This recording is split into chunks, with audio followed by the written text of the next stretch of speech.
Les véritables raisons pour lesquelles les Occidentaux s'acharnaient sur Kadhafi sont: premièrement, le lancement d'un satellite africain. C'est Kadhafi qui offre à toute l'Afrique un satellite de télécommunication et opère la première vraie révolution des temps modernes. Ce satellite assure la couverture universelle du continent pour la téléphonie, la télévision, la radiodiffusion et de multiples autres applications telles que la télémédecine et l'enseignement à distance. Pour la première fois, une connexion à bas coût devient disponible sur tout le continent jusque dans les zones rurales grâce au système par pont radio WiMAX. Cette histoire démarre en 1992 lorsque 45 pays africains ont créé la société Rascom, pour disposer d'un satellite africain et faire chuter les coûts de communication sur le continent. Téléphoner de et vers l'Afrique était alors le tarif le plus cher au monde, parce qu'il y avait un impôt de 500 millions de dollars que l'Europe encaissait par an sur les conversations téléphoniques, même à l'intérieur du même pays africain pour le transit des voix, sur les satellites européens comme Intelsat. Un satellite africain coûtait juste 400 millions de dollars payables une seule fois et ne plus payer les 500 millions de locations par an. Quel banquier ne financerait pas un tel projet? Mais l'équation la plus difficile à résoudre était: comment l'esclave peut-il s'affranchir de l'exploitation servile de son maître, en sollicitant ce dernier pour y parvenir? Ainsi, la Banque mondiale, le FMI, les États-Unis et l'Union européenne, ont fait miroiter inutilement ces pays pendant 14 ans. C'est en 2006 que Kadhafi met fin au supplice de la mendicité aux prétendus bienfaiteurs occidentaux, pratiquant des prêts à taux usuraires. Le guide libyen a ainsi mis sur la table 300 millions de dollars, la Banque africaine de développement a mis 50 millions, la Banque ouest-africaine de développement 27 millions, et c'est ainsi que l'Afrique a depuis le 26 décembre 2007 le tout premier satellite de communication de son histoire. Dans la foulée, la Chine et la Russie s'y sont mises, cette fois en cédant leur technologie et ont permis le lancement de nouveaux satellites, sud-africains, nigérians, angolais, algériens et même un deuxième satellite africain est lancé en juillet 2010. Et on attend pour 2020, le tout premier satellite technologiquement 100% africain est construit sur le sol africain, notamment en Algérie. Ce satellite est prévu pour concurrencer les meilleurs du monde mais à un coût 10 fois inférieur. Un vrai défi. Voilà comment un simple geste symbolique de 300 petits millions peut changer la vie de tout un continent. La Libye de Kadhafi a fait perdre à l'Occident pas seulement 500 millions de dollars par an, mais les milliards de dettes et d'intérêts que cette même dette permettait de générer à l'infini et de façon exponentielle, contribuant ainsi à entretenir le système occulte pour dépouiller l'Afrique. Deuxièmement, l'institution d'un fonds monétaire africain entre autres. Les 32 milliards de dollars saisis par M. Obama appartiennent à la Banque centrale libyenne, et prévus pour la contribution libyenne à la finalisation de la Fédération africaine, à travers 3 projets phares. 1. La Banque africaine d'investissement ASIRT en Libye. 2. La création en 2011 du Fonds monétaire africain avec un capital de 42 milliards de dollars, avec Yaoundé pour siège. 3. La Banque centrale africaine avec le siège à Abuja au Nigeria. La première émission de la monnaie africaine signera la fin du franc CFA, grâce auquel Paris a les mains mises sur certains pays africains depuis 50 ans. On comprend dès lors et encore une fois la rage de Paris contre Kadhafi. Le Fonds monétaire africain doit remplacer en tout et pour tout, les activités sur le sol africain du Fonds monétaire international, FMI, qui avec seulement 25 milliards de dollars de capital a pu mettre à genoux tout un continent avec des privatisations discutables, comme obliger les pays africains à passer d'un monopole public vers un monopole privé. Ce sont les mêmes pays occidentaux qui ont frappé à la porte pour être aussi membres du Fonds monétaire africain, et c'est à l'unanimité que du 16 au 17 décembre 2010 à Yaoundé, que les Africains ont refusé cette convoitise, instituant que seuls les pays africains seront membres du Fonds monétaire africain. Il est donc évident qu'après la Libye, la coalition occidentale déclarera sa prochaine guerre à l'Algérie, car en plus de ressources énergétiques énormes, ce pays dispose d'une réserve monétaire de 150 milliards d'euros. Ce qui devient la convoitise de tous les pays qui bombardent la Libye et qui ont tous quelque chose en commun, ils sont tous financièrement quasiment en faillite. Les États-Unis à eux seuls ont 14 000 milliards de dollars de dette, la France, la Grande-Bretagne et l'Italie ont chacun environ 2 000 milliards d'euros de dette publique. alors que les 46 pays d'Afrique noire ont au total, moins de 400 milliards de dollars de dette publique.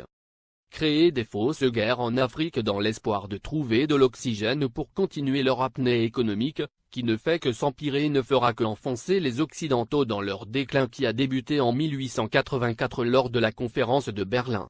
Car comme l'avait prédit l'économiste américain, Adam Smith en 1865, dans son soutien à Abraham Lincoln pour l'abolition de l'esclavage, l'économie de tout pays qui pratique l'esclavage des Noirs, est en train d'amorcer une descente vers l'enfer qui sera rude le jour où les autres nations vont se réveiller.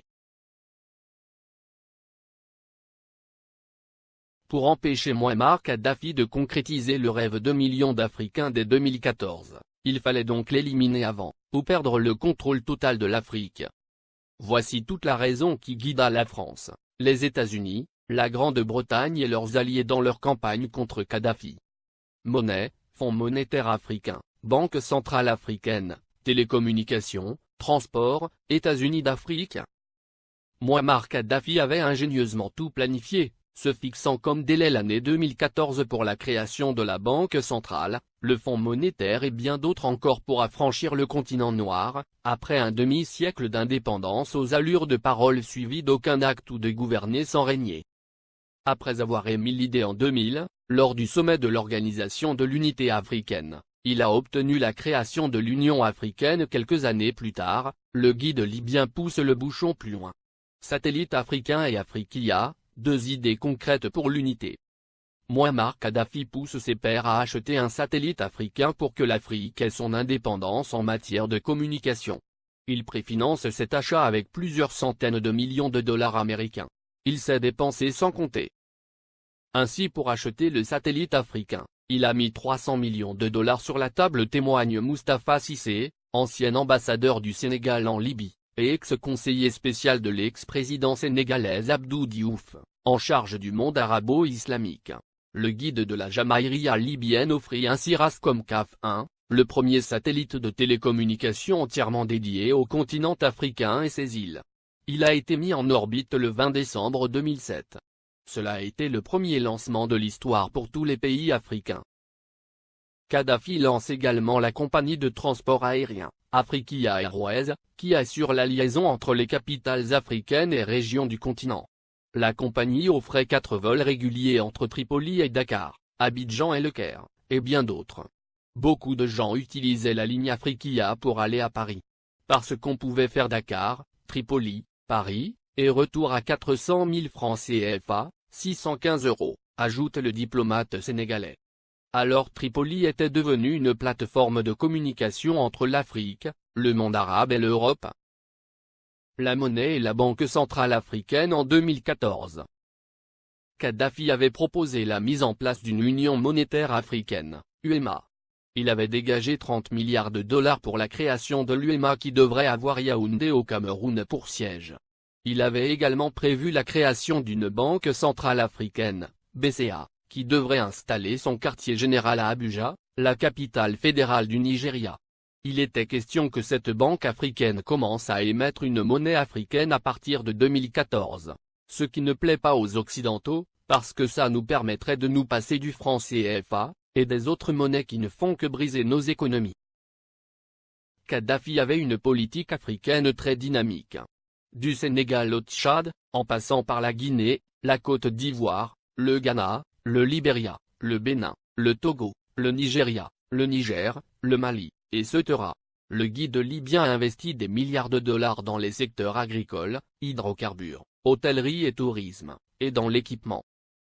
Au Mali, le plus petit investissement libyen est chiffré à 50 milliards francs CFA dans l'industrie hôtelière. Ces investissements libyens dans l'hôtellerie sont estimés à plus de 50 milliards de francs CFA, a déclaré Oumar Bala Touré, directeur général de l'Office malien du tourisme. Plusieurs autres centaines de milliards ont été investis dans le secteur agricole. Pour les Maliens, Kadhafi est un homme qui s'est engagé pour la cause africaine. Le Conseil national de transition, CNT, est considéré au Mali comme un organe rebelle soutenu par la communauté internationale.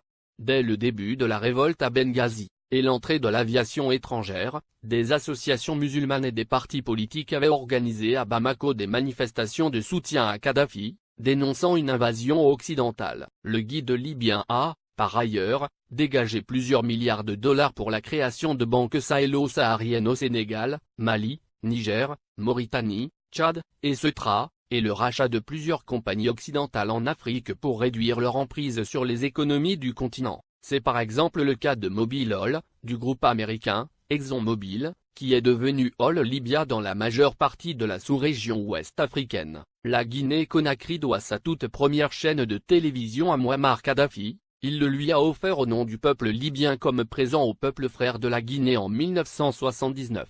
Il a également équipé l'armée guinéenne, de l'armement lourd aux uniformes des soldats pendant plusieurs décennies. Sans compter un appui financier gigantesque.